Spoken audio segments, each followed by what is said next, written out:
talk principally about my experience in Venezuela, where I was for 7 years. And that is, the question that basically Ingo was posing was, what lessons are there from that experience? And there are a number of lessons. One certainly, and I had just thought of this a moment ago because it's important to raise, is that you can't change the world without taking power.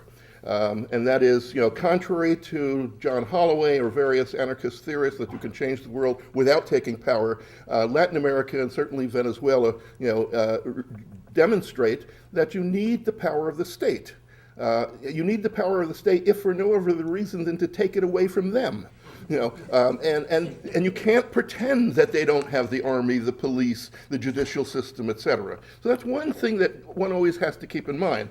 Another thing is that it points to the importance of building institutions and practices by which people develop their capacities. I think that's absolutely central, and I think it's a central theme. It's a perspective I had before going to Venezuela because it was a focus on human development, the development of human capacities, and the importance of practice in this, which goes back to Marx's concept of revolutionary practice, the simultaneous changing of circumstances and human activity, or self-change. People change through their practice, through their activities. And that in Venezuela, you could see that very clearly. You could see that in the workers' council movements. I worked with the recovered people in the recovered factories and also in some of the state sectors.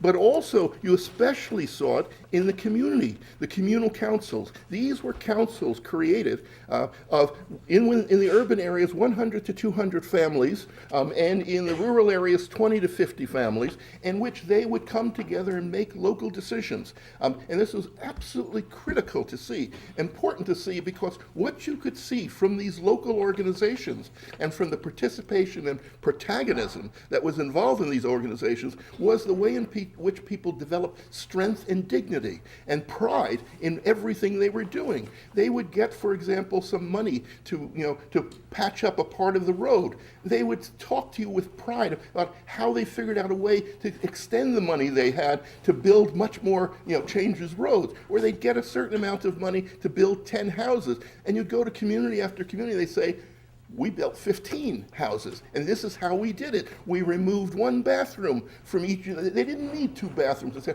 you got this sense of accomplishment and pride, and I think that is absolutely essential. That concept of bringing, power to people, it was certainly at the core of much of Chavez's thinking. He said, and there were problems in the gap between discourse and practice in his case, but what you could see was, he said quite early, you can't deal with the problem of poverty unless you give power to the people. And he looked at these communal councils, and he was very key in promoting the institution of these councils. He looked at these councils and said, these are the cells of a new socialist state. That they have to work with the workers' councils, and he talked about how what we have now is state capitalism. You can't have socialism without workers' control. I mean, he was very clear and specific in talking about this, and I think that that's something we have to learn here as well. That you don't get that development of human capacities and people's pride, sense of pride and dignity. You don't get it by various vanguardist models, in which an enlightened few bring socialism to the unenlightened masses. That you have to create the conditions in which people develop their own sense of pride, dignity, and accomplishment. And you don't get it, obviously, too, from social democracy and various forms of parliamentary fetishism. And certainly, what you get, if you don't involve people in making these kinds of decisions, in allowing them to develop in this way, you get the kind of pattern which threatens at various points in Venezuela. You get the kind of pattern which replicates the Soviet, the so-called real socialism, in which people did not have decision-making power in the workplace. They did not have decision-making power in the local organizations. They did not have local organizations. Everything, there was only anointed, acceptable organizations rather than any sense of movements from below. So, I think the story of real socialism is don't do this at home. which lesson would you really draw from your from your own trajectory from 70s revolutionary to People's Social Forum activist in 2013, 2014, who hopefully will be a socialist with us when we are taking power next time? Michael just put his finger on it when he spoke about vanguardism. You know, we started from an absolute belief that the conditions for revolutions were there.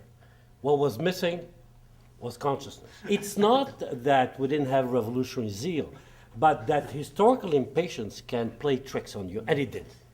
And of course, at two levels. For us, for those who were enthralled by the Maoist model in China, what happened in China towards the late 70s was a tremendous deception. But more than that, I think two other factors came in. One was the incredible economic crisis which erupted in the 80s, caught us completely off guard. Not that we didn't expect capitalism to go into crisis, but we did not think that a right-wing movement would come out of the economic crisis, which it did, which was neoliberalism. Some of us, I mean, we were quite young in those days, you have to remember. Some of us believed that if you were in crisis, on the contrary, the illusions about social democracy and reformism would almost fall by themselves, and that would open the path to socialist revolution. Of course, it didn't happen that way.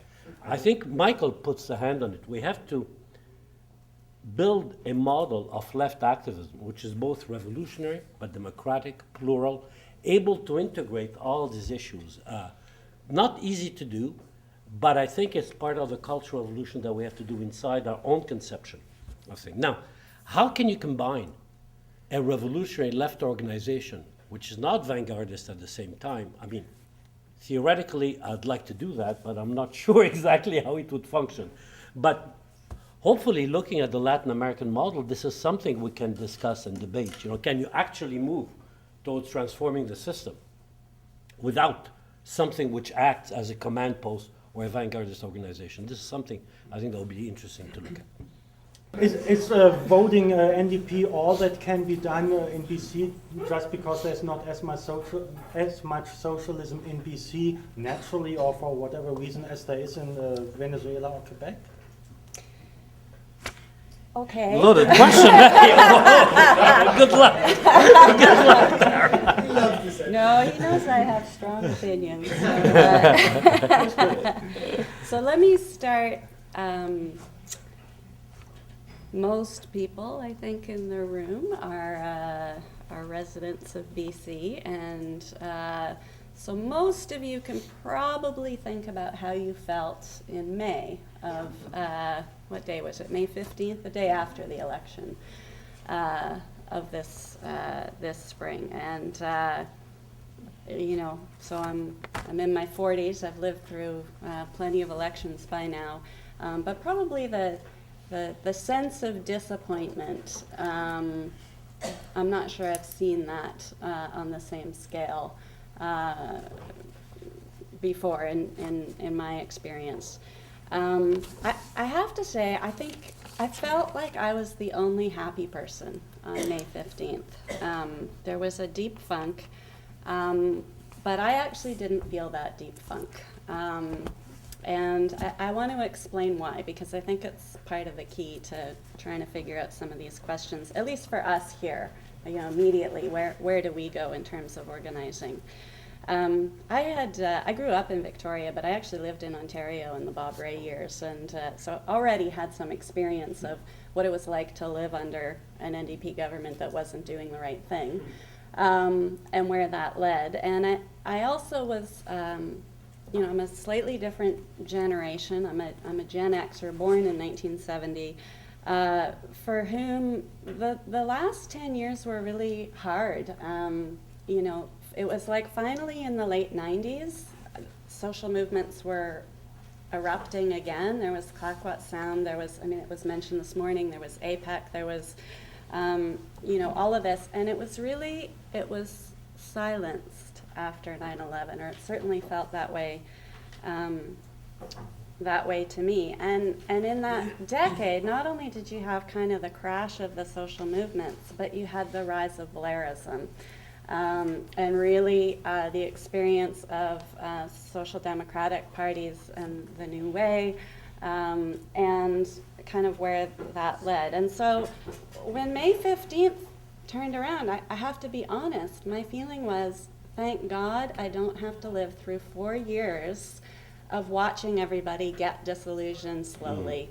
I mean, that was my feeling, was that there was a grand setup. People's expectations were so high, so high. I mean, somebody mentioned 2004. There was, those of you who were around remember, there was a big fight back in 2004. We got, you know, my take, we got sold out by the leadership, or, I mean, and not to just blame them. We didn't have rank and file organizations pushing them in the right direction.